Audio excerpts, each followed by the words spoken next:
నమస్కారం B news కి స్వాగతం నేను మీ మహంతి ముందుకినాటి ముఖ్యాంశాలు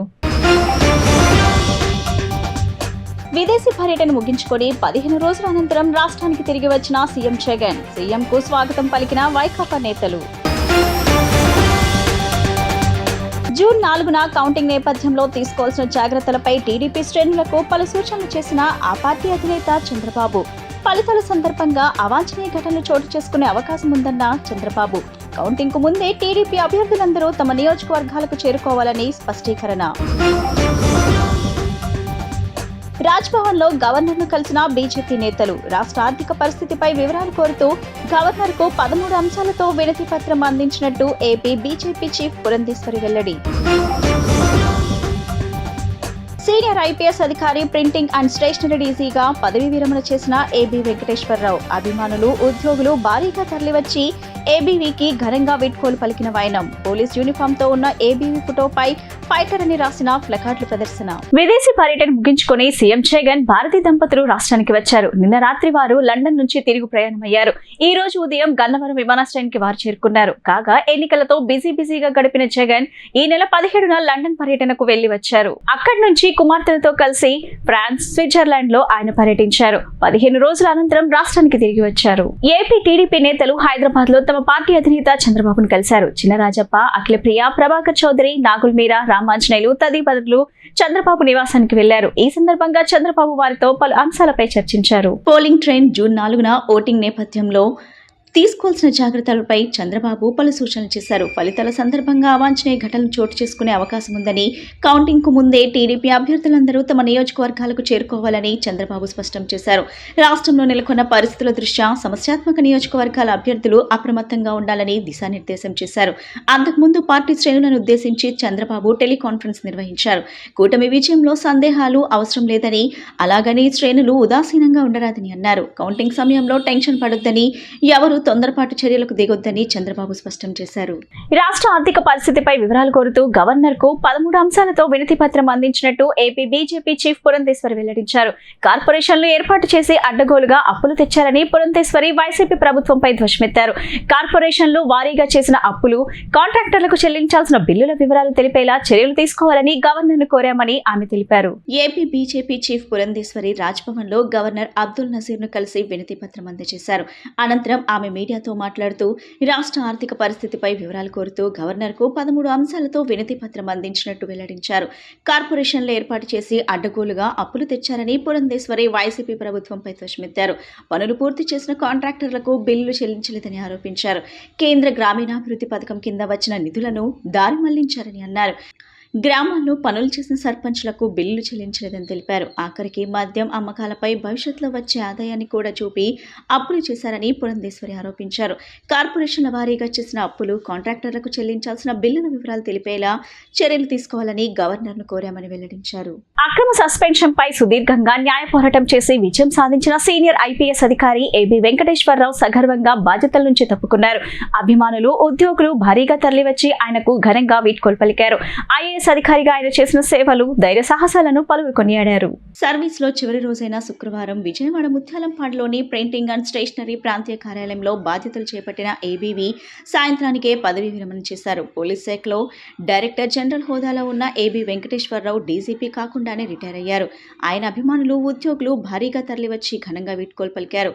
ఐపీఎస్ అధికారిగా ఆయన చేసిన సేవలు, ధైర్య సాహసాలను పలువురు కొనియాడారు. Senior IPS RTC MD Dwaraka Tirumala Rao, IAS అధికారి చెరుకూరు శ్రీధర్, తెదేపా నేత పట్టాభి, అమరావతి ఐకాస నేతలు సహా పలువురు ఐపీఎస్లు, ఐఏఎస్లు ఏబీవీని కలిసి పదవీ విరమణ శుభాకాంక్షలు తెలిపారు. తనను కలిసిన ఆత్మీయులను హత్తుకున్న ఏబీవీ ఒకంత ఉద్వేగానికి లోనయ్యారు. పోలీస్ యూనిఫామ్ తో ఉన్న ఏబీవీ ఫోటోపై ఫైటర్ అని రాసిన ప్లకార్డులను ఆయన అభిమానులు ప్రదర్శించారు.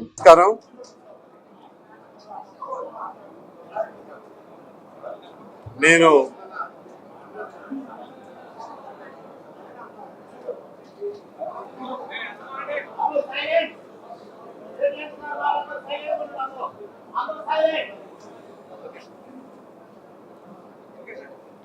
అందరికీ నమస్కారం. నేను ఇంజనీరింగ్ చదువుకుని టాటా మోటార్స్లో ఉద్యోగం చేసుకునేవాడిని. అదే కంటిన్యూ అయి ఉంటే కనుక ఇవాళ ఏదో ఒక ఆటోమొబైల్ కంపెనీలో ఏ కంట్రీ హెడ్గానో రిటైర్ అయ్యేవాడిని, లేదు అమెరికా వెళ్ళినా కానీ ఎక్కడో చోట రిటైర్డ్ లైఫ్ గడుపుతూ ఉండేవాడిని. ఏ కారణం చేత జరిగిందో తెలియదు కానీ ఈ ఇండియన్ పోలీస్ సర్వీస్లోకి వచ్చాను. వృత్తి ధర్మం రీత్యా ఎక్కడైనా సరే అన్యాయాల్ని, అక్రమాల్ని, అధర్మాన్ని, అణచివేతని ఎదుర్కోవడం నా వృత్తి ధర్మం. చట్టాన్ని ఉపయోగించి ఎక్కడైనా సరే అన్యాయం జరిగితే దాన్ని ఎదుర్కోవడానికి నా శాయశక్తిలా పనిచేసేవాడిని. చట్టం యొక్క గీతల్ని, అన్యాయాన్ని ఎదుర్కోవడం కోసం ఎక్కడన్నా కొంచెం అటు ఇటు జరిపానేమో కానీ అన్యాయం చేయడానికి ఎప్పుడు గీతను జరపలా. నాకై నేను స్వచ్ఛందంగా అవినీతికి, చెడు అలవాట్లకి లోను కాకూడదు అని చెప్పి సర్వీస్ మొదట్లోనే నిర్ణయించుకున్నాను. అలాగే 35 ఏళ్ళు గడిపాను కూడా. దాని గురించి నేను సర్వీస్ మొదట్లో ఏమనుకునేవాడిని అంటే, ఆనెస్టీ రోజు రోజుకి తగ్గిపోతుంది, క్యారెక్టర్ రోజు రోజుకి తగ్గిపోతుంది. కాబట్టి 10, 20, 30 సంవత్సరాల తర్వాత ఆనెస్టీకి, క్యారెక్టర్కి మంచి వాల్యూ ఉంటుంది. ఈ రోజున తెలుగు జాతి గర్వించదగ్గ వ్యక్తి, ఇండియన్ పోలీస్ సర్వీస్లో ఒక నిజమైన హీరోగా చెప్పుకోదగినటువంటి వ్యక్తి, మేమందరూ అభిమానించినటువంటి వ్యక్తి శ్రీ ఏబి వెంకటేశ్వరరావు ఈ రోజున పదవి విరమణ చేస్తూ ఉన్నారు. నేను ఈ రోజున ఒక రాజకీయ నాయకుడిగా కాకుండా ఒక పౌరుడిగా విజయవాడ నగరానికి ఆయన 2 సార్లు పోలీస్ కమిషనర్గా ఎంతో సమర్థవంతంగా బాధ్యతలు నిర్వర్తించారు. విజయవాడ నగర పౌరుడిగా నేను అనేక సంఘాలకి అధ్యక్షుడిగా పనిచేసిన సందర్భంలో ఏబి వెంకటేశ్వరరావు ప్రజలతో ఏ విధంగా మమేకమయ్యేవారో, ఫ్రెండ్లీ పోలీసింగ్ అంటే ఏ విధంగా ఉండాలి, ఎవరైనా స్వేచ్ఛగా పోలీస్ స్టేషన్కి వెళ్ళి తమ బాధల్ని చెప్పుకునే అవకాశం కానివ్వండి, కమిషనర్ గారిని కలవాలంటే కూడా ఎటువంటి బెరుకు లేకుండా, సాధారణంగా ఒక పోలీస్ కమిషనర్ కలవాలంటే ఎంతో కొంత భయం ఉంటుంది ఎవరికైనా, అమ్మో కమిషనర్ గారు మనతో మాట్లాడతారో లేదో అని.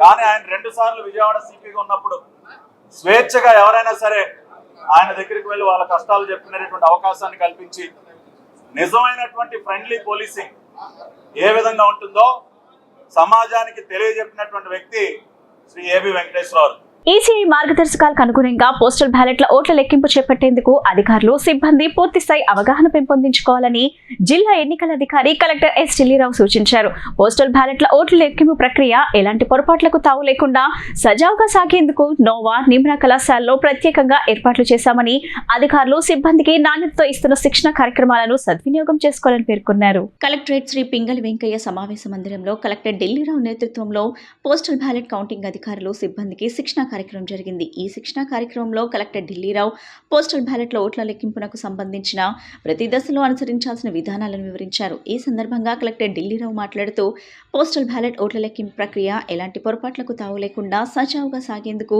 నోవా, నిమ్రా కళాశాలలో ప్రత్యేకంగా ఏర్పాట్లు చేశామని, అధికారులు, సిబ్బందికి నాణ్యతతో ఇస్తున్న శిక్షణ కార్యక్రమాలను సద్వినియోగం చేసుకోవాలన్నారు.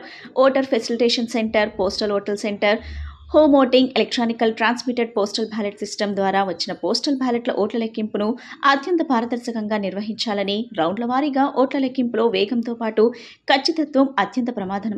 రౌండ్ల వారీగా ఓట్ల లెక్కింపులో వేగంతో పాటు ఖచ్చితత్వం అత్యంత ప్రధానమన్నారు. ప్రతి టేబుల్కు కౌంటింగ్ సూపర్వైజర్, కౌంటింగ్ అసిస్టెంట్లు, మైక్రో అబ్జర్వర్లు ఉంటారన్నారు. ఒక్కో టేబుల్కు కేటాయించిన అధికారులు బృందం పూర్తి స్థాయిలో సమన్వయంతో పనిచేయాలన్నారు. Form 13C, form 13A, form 113 form 13C, form 13A, form 13B స్థాయిలో రిజెక్షన్ల నిబంధనలు, డిక్లరేషన్లో సీరియల్ నెంబరు, ఓటర్ సంతకం, అటెస్టర్ సంతకం తదితరులతో పాటు బ్యాలెట్లో మార్కింగ్, టాబ్యులేషన్ తదితరులకు సంబంధించిన అంశాలను కలెక్టర్ ఢిల్లీరావు వివరించారు.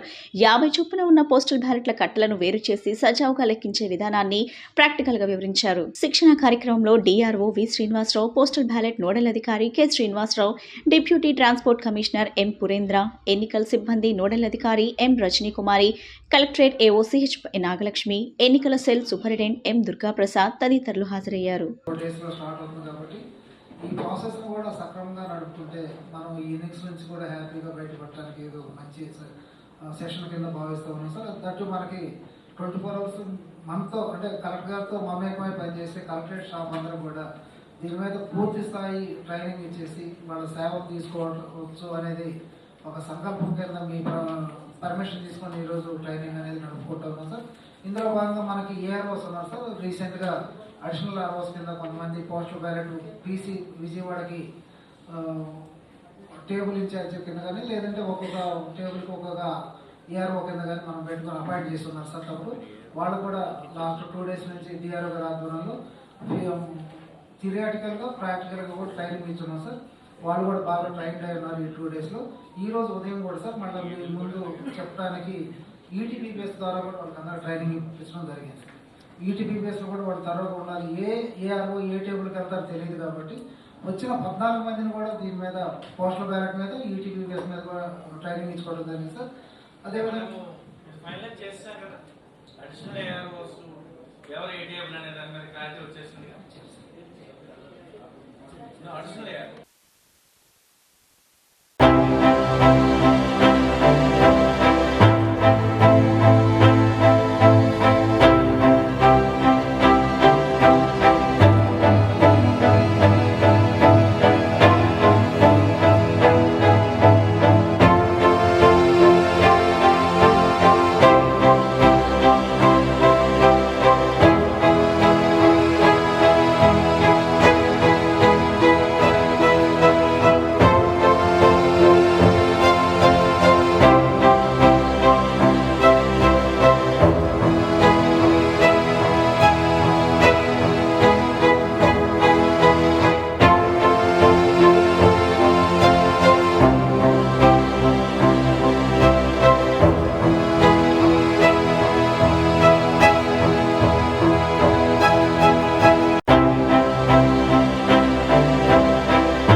విధులకు హాజరయ్యే ప్రతి ఉద్యోగి నిబంధనలను సక్రమంగా అవగాహన చేసుకోవాలని మైలవరం నియోజకవర్గం రిటర్నింగ్ అధికారి పి సంపత్ కుమార్ అన్నారు. ఎలాంటి వివాదాలకు తావు లేకుండా లెక్కింపు కార్యక్రమాన్ని విజయవంతం చేయాలని కోరారు. కౌంటింగ్ సమయంలో ఏమైనా సమస్యలు తలెత్తితే వెంటనే తమ దృష్టికి తీసుకురావాలని సూచించారు. ఎన్టీఆర్ జిల్లా మైలవరం లక్కిరెడ్డి హనుమిరెడ్డి డిగ్రీ కళాశాలలో ఓట్ల లెక్కింపు సిబ్బందికి శిక్షణ కార్యక్రమంను ఆర్ఓ జేసీ సి సంపత్ కుమార్ నిర్వహించారు. రిటర్నింగ్ ఆఫీసర్ మరియు జాయింట్ కలెక్టర్ ఆధ్వర్యంలో ఓట్ల లెక్కింపు సంబంధించిన శిక్షణ కార్యక్రమం ఏర్పాటు చేయడం జరిగింది. మైలవరం నియోజకవర్గం రిటర్నింగ్ అధికారి పి సంపత్ కుమార్ ఈ సందర్భంగా మాట్లాడుతూ కౌంటింగ్ విధులకు హాజరయ్యే ప్రతి ఉద్యోగి నిబంధనలకు సక్రమంగా అవగాహన చేసుకోవాలని అన్నారు. ఎలాంటి వివాదాలకు తావు లేకుండా లెక్కింపు కార్యక్రమాన్ని విజయవంతం చేయాలని సూచించారు. అనుమతి పత్రాలు ఉన్న ఏజెంట్లను మాత్రమే లోనికి అనుమతించాలని తెలిపారు. కౌంటింగ్ సమయంలో ఏమైనా సమస్యలు తలెత్తితే వెంటనే తమ దృష్టికి తీసుకురావాలని సూచించారు. ఈ కార్యక్రమంలో కౌంటింగ్ లో పాల్గొనే వివిధ శాఖ అధికారులు పాల్గొన్నారు. వాళ్ళకి మీకు కలిపి ఒక briefing. So this will start at 7:30. So 7:30కి మనం సీరియస్ గిన్నెలు అందరూ 7:30కి బ్రీఫింగ్ అనేది. సో వన్స్ 7:30 తర్వాత 7:45కి పార్లమెంట్కి సంబంధించినటువంటి సియు టీమ్ ఏదైతే ఉందో ఫస్ట్ సియూస్ అన్ని రెడీ చేస్తారు. ఫస్ట్ అండ్ సెకండ్ రౌండ్ లో ఏ టేబుల్ ఎఫిషియెంట్ గా పనిచేస్తుందో మీకు అవగాహన, ఏ టేబుల్ సరిగా పనిచేయట్లేదో అవగాహన. మీకు రో ఇన్ఛార్జెస్ కింద మంచి ఆఫీసర్స్ పెట్టడం జరిగింది. ఒక దానికి పార్లమెంట్కి శంకర్ నాయక్ ఉంటారు కమిషనర్. ఎందుకంటే పార్లమెంట్కి అదేవిధంగా అసెంబ్లీకి తిరగాల్సి వస్తుంది. పైకి కిందికి ఫస్ట్ ఫ్లోర్కి గ్రౌండ్ ఫ్లోర్కి తిరగాల్సి వస్తుంది. సో అలా తిరిగేటప్పుడు నాకున్న సమస్య ఏంటంటే అక్కడ ఒక సీనియర్ ఆఫీసర్ ఉండాలని ఉద్దేశం. సో అక్కడ ఏఆర్ఓ కిందేమో మన తహసీల్దార్ ఇబ్రహీంపట్నం సాయిరాజు అక్కడ అటు రో ఇన్ఛార్జ్ గాను సమస్యలు ఏమైనా వస్తే ఓవరాల్ గా చూసుకోవడానికి నాయకులు. సో ఇది మనము మన మున్సిపల్ కమిషనర్ అండ్ అదర్ రో ఇన్ఛార్జెస్, అదేవిధంగా అసెంబ్లీలో ఉన్నటువంటి రో ఇన్ఛార్జెస్ విదిన్ 2 రౌండ్స్ ఏ టేబుల్ ఎఫిషియెంట్ గా పనిచేస్తున్నారు, ఏ టేబుల్ వీక్ గా ఉంది అనేది మీరు పసిగట్టండి. తెలిసిన వెంటనే ఆ టేబుల్ కావాల్సిన సహాయం ఏంటి, ఎక్కడ స్లో అవుతున్నారో అనలైజ్ చేయాలి. అవసరమైతే రో ఇన్ఛార్జ్ ఆ టేబుల్ దగ్గర అటు ఇటు తిరుగుతూ ఆ పర్టికులర్ టేబుల్ దగ్గర ఉంటే వాళ్ళని పుష్ చేస్తూ ఉంటారు, వాళ్ళకి ఏదైనా సమస్య వస్తే చెప్తూ ఉంటారు. తద్వారా ఏమవుతుంది, మనం మొత్తం 14 మందిని ఒకే బ్యాచ్ లో ఈసీ మార్గదర్శకాలకు విరుద్ధంగా ఏపీ సీఈఓ ఈ నెల 25, 27 తేదీల్లో 2 మెమోలు ఇచ్చారని, వాటిని రద్దు చేయాలని కోరుతూ వైసీపీ రాష్ట్ర ప్రధాన కార్యదర్శి లేళ్ల అప్పిరెడ్డి హైకోర్టులో లంచ్ మోషన్ పిటిషన్ దాఖలు చేశారు. ఈ అత్యవసర పిటిషన్ విచారణకు ఏపీ హైకోర్టు అంగీకరించి కేసును శనివారానికి వాయిదా వేసింది. సాయంత్రం 6 గంటలకు పోస్టల్ బ్యాలెట్లపై తీర్పు వెలువరించినట్టు హైకోర్టు తీర్పింది. పోస్టల్ బ్యాలెట్లపై అటెస్టేషన్ అధికారి సీల్తో పాటు సంతకం ఉండాలని గతంలో ఈసీ చెప్పిందని, కానీ ఏపీలో అందుకు విరుద్ధంగా సీఈఓ మెమో ఇచ్చారని వైసీపీ ఏపీ హైకోర్టును ఆశ్రయించిన సంగతి తెలిసింది. దీనిపై వాదనలు వినడం పూర్తి చేసిన ఏపీ హైకోర్టు తీర్పు శనివారానికి వాయిదా వేసింది. సాయంత్రం 6 గంటలకు పోస్టల్ బ్యాలెట్లపై తీర్పు వెలువరించనున్నట్లు హైకోర్టు పేర్కొంది. అప్పిరెడ్డి తరపు అడ్వకేట్ సన్నపురెడ్డి వివేక్ చంద్రశేఖర్ హైకోర్టులో వాదనలు వినిపించారు. దేశంలో ఎక్కడా లేని విధంగా ఏపీలోనే పోస్టల్ బ్యాలెట్ నిబంధనలు అమలు చేస్తున్నారని తెలిపారు.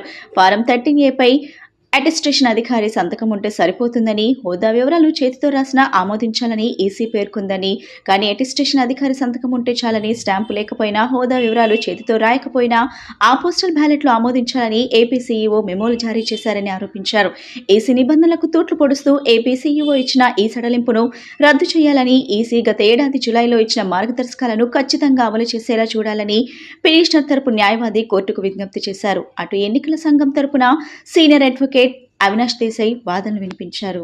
లోక్సభ ఎన్నికల తుది దశ పోలింగ్ జరగనుంది. ఆ తర్వాత రానున్న ఎగ్జిట్ పోల్స్ పై కేంద్ర ఎన్నికల సంఘం కీలక ఆదేశాలు జారీ చేసింది. నిర్ణీత సమయం కంటే ముందు ఫలితాలను ఇవ్వకూడదని ఈసీ ఆదేశాలు జారీ చేసింది. శనివారం సాయంత్రం 6:30 గంటల తర్వాతే ఎగ్జిట్ పోల్స్ విడుదల చేయాలని ఈసీ తెలిపింది. ప్రజా ప్రాతినిధ్యం చట్టం సెక్షన్ 126A ప్రకారం నిబంధనలు పాటించాలని పేర్కొంది. లోక్సభ ఎన్నికలతో పాటు ఒడిశా, ఆంధ్రప్రదేశ్ అసెంబ్లీ ఎన్నికలు, అలాగే దేశవ్యాప్తంగా 12 రాష్ట్రాల్లోని 25 అసెంబ్లీ నియోజకవర్గాలకు ఉప ఎన్నికలు జరిగాయి. నేటి వరకు ఎగ్జిట్ పోల్ ఫలితాలను ఈసీ బ్యాన్ చేసింది.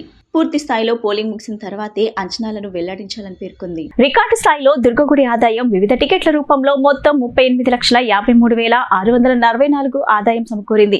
500 టికెట్ల ద్వారా 9,82,500 ఆదాయం సమకూరింది. 300 టికెట్ల విక్రయం ద్వారా 4,17,000 ఆదాయం సమకూరింది. 100 రూపాయల టికెట్ల అమ్మకం ద్వారా 6,26,200 ఆదాయం సమకూరింది. కేశఖండని టికెట్లు 56,986, లడ్డూ ప్రసాదం 27,683, పులిహోర టికెట్ల విరాముల ద్వారా 2,51,999 రూపాయలు సమకూరినట్లు ఈవో రామారావు తెలిపారు. దసరా ఉత్సవాలు, పర్వదినాల్లో ఆదాయం పెరగటం సర్వసాధారణం. సెలవు రోజుల్లో సైతం దర్శనం టికెట్లు, ప్రసాదాలు, ఇతర సేవల ద్వారా ఆదాయం అమ్మవారికి గత 3 రోజులుగా క్రమంగా పెరిగింది. ధర్మాన్ని మనం రక్షిస్తే ధర్మమే మనల్ని రక్షిస్తుందని భక్తులకు హనుమత్ దీక్షా పీఠాధిపతి బి దుర్గాప్రసాద్ స్వామీజీ దివ్య సందేశం అందించారు. భగవంతునిపై నమ్మకం పెడితే భగవంతుడు తప్పక ఆ భక్తుడికి ఆశీస్సులు ఇస్తారన్నారు. ఏ పని చేసినా నమ్మకము, విశ్వాసంతో చేయాలని స్వామీజీ తెలిపారు. పాల ఫ్యాక్టరీ ఎదుట ఉన్న హనుమాన్ దీక్ష పీఠంలో హనుమాన్ దీక్షపరులు మాల విరమణ కార్యక్రమం కొనసాగింది. హనుమత్ దీక్షా పీఠాధిపతి పి దుర్గాప్రసాద్ స్వామీజీ ఆధ్వర్యంలో రాష్ట్రానికి చెందిన పలువురు దీక్షాపరులు స్వామివారి సన్నిధికి వచ్చి దీక్షల విరమణ చేశారు. ఇందులో భాగంగా నిన్న ఉదయం పవనపుత్రునికి పంచామృత అభిషేకాలు, చండీ హోమం నిర్వహించినట్లు స్వామీజీ తెలిపారు. ధర్మాన్ని మనం రక్షిస్తే ధర్మమే మన్నే రక్షిస్తుందని స్వామీజీ భక్తులకు దివ్య సందేశం అందించారు. భగవంతునిపై నమ్మకం పెడితే భగవంతుడు తప్పక ఆ భక్తునికి ఆశీస్సులు ఇస్తారన్నారు. ఏ పని చేసినా నమ్మకము, విశ్వాసంతో చేయాలని స్వామీజీ తెలిపారు. జూన్ 1వ తేదీన స్వామీజీ జయంతి సందర్భంగా కర్ణాటక, మహారాష్ట్ర, తమిళనాడు తదితర రాష్ట్రాల నుండి దీక్షాపరులు అధిక సంఖ్యలో ఇక్కడకు వచ్చి స్వామివారి సన్నిధిలో దీక్ష విరమణ చేస్తారన్నారు. దీక్షాపరులు, వారికి సాయంగా వచ్చే సాధారణ భక్తులు కూడా అన్ని రకాలైన మౌలిక సదుపాయాలను ఏర్పాటు చేసినట్లు స్వామీజీ తెలిపారు. జై హనుమాన్, జై జై హనుమాన్. వైశాఖ మాసే కృష్ణాయాం దశమ్యం మందవాసరే పూర్వభాద్ర ప్రభూతాయ ఆంజనేయాయ మంగళం. మరి ఈరోజు ఆంజనేయ స్వామి జన్మించినటువంటి నక్షత్రం పూర్వభాద్ర నక్షత్రం. ఈ పూర్వభాద్ర నక్షత్రంలో స్వామివారికి విశేషమైనటువంటి సుందరకాండ హోమాలు జరుగుతున్నాయి. ఇప్పుడు అఖండ హనుమాన్ చాలీసా పారాయణ సంకీర్తనలు జరుగుతున్నాయి. ఇక్కడ ఉండేటువంటి విజయవాడ మహానగరంలో పాల ఫ్యాక్టరీ ఎదురుకుండా ఉండేటువంటి సద్గురు సైదప్పల స్వామి మహారాజు వారి యొక్క తపోవనం, వారు స్థాపించినటువంటి హనుమత్ దీక్షాపీఠం 100 సంవత్సరాల పూర్వం ఈ దీక్షాపీఠాన్ని స్థాపించారు. కులం మతం అంటరానితనం దూరం చేస్తూ ఆంజనేయ స్వామి ఒక దీక్షని మంత్రాన్ని ఇవ్వాలనే ఒక ఆదేశంతో దేశవ్యాప్తంగా లక్షలాది మంది మాలాదానం తీసుకున్నారు. ఈ విశేషమైనటువంటి హనుమత్ జయంతి రోజు వందలాది మంది మాలాదారులకి విరమణకి ఇక్కడికి రాబోతున్నారు. మరి ఈరోజు స్వామివారికి సుందరకాండ పారాయణతో పూర్ణావతి కార్యక్రమం జరగబోతుంది. మహానగరంలో ఉండేటువంటి ప్రజలందరూ రేపు విజయవాడలో జరిగేటువంటి హనుమత్ జయంతి మహోత్సవంలో దర్శించి తరించి సదా హనుమత్ కృపకు పాత్రలు కావాలని చెప్పి నగర ప్రజలందరినీ, హనుమాన్ దీక్షా భక్తులందరినీ స్వాగతం తెలియజేస్తున్నాం. ఏదైనా ప్రతి ఇంట్లో ప్రతిరోజు ప్రతి వ్యక్తి హనుమాన్ చాలీసా పారాయణ చేయాలి. ఓం శ్రీ రామదూతాయ నమః మంత్రాన్ని జపం చేసుకోవాల్సిందిగా అందరికీ తెలియజేస్తూ జై హనుమాన్, జై జై హనుమాన్. విద్యార్థులు విలువైన సమయాన్ని వృధా కాకుండా ఉండేందుకు వేసవి కాలంలో 25 రకాలలో వృత్తి, విద్య తదితర వాటిల్లో అటు మహిళలకు ఇటు విద్యార్థులకు ఉచిత శిక్షణ ఇచ్చినట్లు కేబిఎన్ కళాశాల ప్రిన్సిపాల్ నారాయణరావు తెలిపారు. ఈ శిక్షణ వల్ల మహిళల్లో భవిష్యత్తులో ఇతరులపై ఆధారపడకుండా వారు సొంతంగా వ్యాపారం చేసుకుని ఆర్థికంగా నిలబడేందుకు ఈ శిక్షణ ఎంతో ఉపయోగపడుతుందన్నారు. కేబిఎన్ కళాశాల ప్రాంగణంలో వేసవి శిక్షణ శిబిరం ముగింపు సందర్భంగా శిక్షణ పొందిన విద్యార్థులకు సర్టిఫికేట్ల ప్రదానోత్సవ కార్యక్రమం జరిగింది.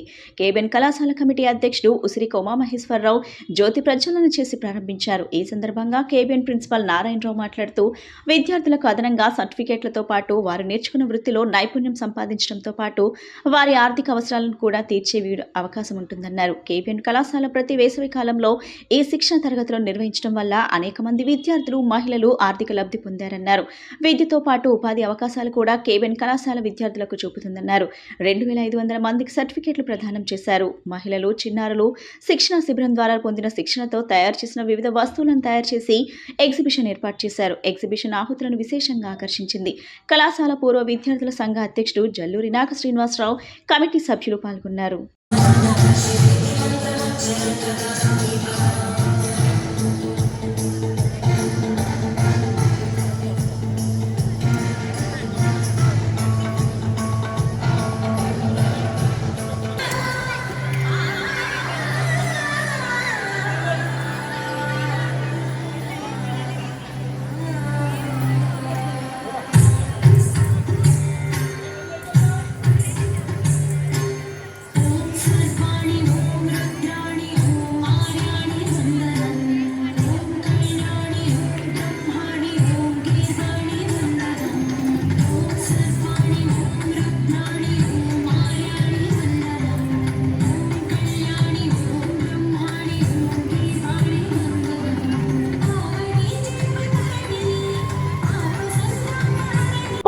మేరీమాత పుణ్యక్షేత్ర మహోత్సవాలు ఘనంగా జరిగాయి. వివిధ రకాల పూలతో అందంగా అలంకరించిన తేరుపై మేరీమాత స్వరూపాన్ని ఉంచి గ్రామ పురవీధుల్లో ఊరేగించారు.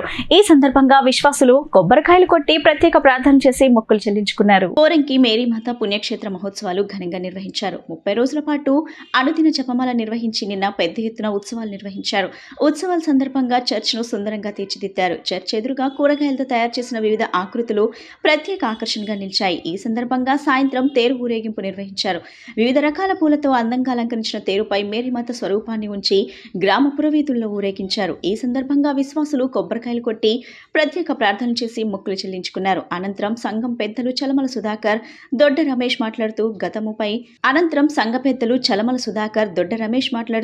గత 30 సంవత్సరాలుగా మేరీమాత పుణ్యక్షేత్ర మహోత్సవాలు ఎంతో ఘనంగా నిర్వహిస్తున్నామని చెప్పారు. మేరీమాత వరాలు ఇచ్చే వరప్రసాద మాత ఈ గ్రామంలో వరిధిల్లుతుందని పేర్కొన్నారు. పోరింకి మేరీమాత మేరీమాత పుణ్యక్షేత్రానికి కులమతాలకు అతీతంగా భక్తులు వచ్చి మొక్కులు చెల్లించుకుంటున్నారని వెల్లడించారు. పెళ్లి కాని వారు, సంతానం లేని వారు, వీసా కావాల్సిన వారు ఇలా అన్ని కోరికలతో వచ్చే భక్తులకు వరప్రసాదాయనిగా వెలుగొందుతుందని అన్నారు. ఈ కార్యక్రమంలో సంఘస్థులు, మర్యాదల సభ్యులు, యూత్ సభ్యులు పాల్గొన్నారు.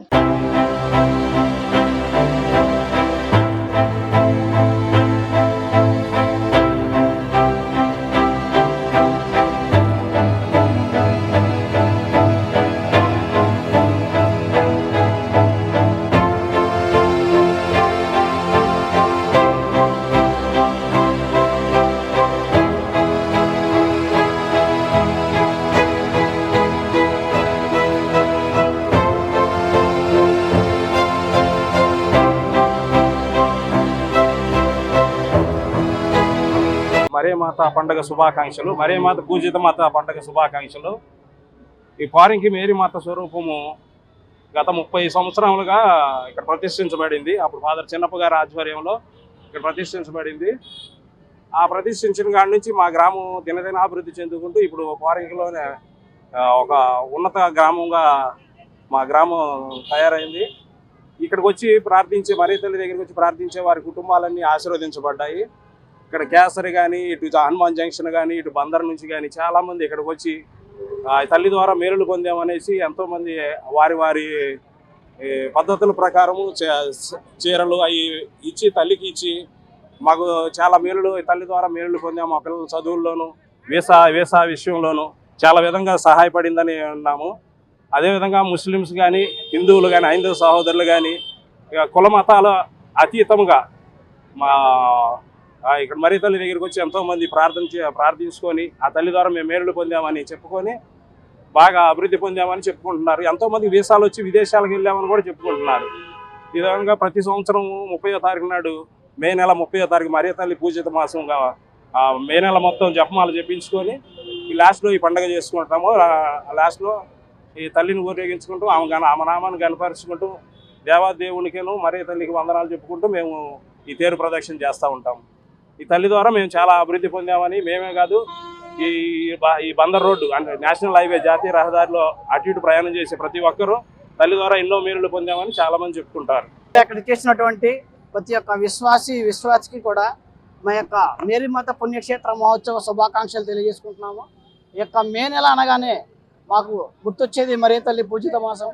గత 20 సంవత్సరాల నుంచి కూడా మేము ఈ యొక్క మేరీమాత తేరు ప్రదక్షిణ కానీ, మేరీమాత పండుగ మహోత్సవాన్ని జరుపుకుంటున్నాము. ఈరోజు మేమంతా కూడా మేరీమాత యొక్క విశ్వాసులుగా ఆమె యొక్క దయలో ఎంతో కృపతో మేము వర్ధిల్లుతున్నాము. అది విశ్వాసంతో కూడినది. అదేవిధంగా రానున్న రోజుల్లో కూడా ఆ యొక్క మేరీమాత పుణ్యక్షేత్రాన్ని అత్యంత ఆధ్యాత్మికమైనటువంటి పుణ్యక్షేత్రంగా తీర్చిదిద్దుకోవాలని ఈ సందర్భంగా కోరుకుంటున్నాం. వార్తలు ముగించే ముందు ముఖ్యాంశాలు మరోసారి. విదేశీ పర్యటన ముగించుకొని 15 రోజుల అనంతరం రాష్ట్రానికి తిరిగి వచ్చిన సీఎం జగన్. సీఎంకు స్వాగతం పలికిన వైకాపా నేతలు. జూన్ 4న కౌంటింగ్ నేపథ్యంలో తీసుకోవాల్సిన జాగ్రత్తలపై టీడీపీ శ్రేణులకు పలు సూచనలు చేసిన ఆ పార్టీ అధినేత చంద్రబాబు. ఫలితాల సందర్భంగా అవాంఛనీయ ఘటనలు చోటు చేసుకునే అవకాశం ఉందన్న చంద్రబాబు. కౌంటింగ్ కు ముందే టీడీపీ అభ్యర్థులందరూ తమ నియోజకవర్గాలకు చేరుకోవాలని స్పష్టీకరణ.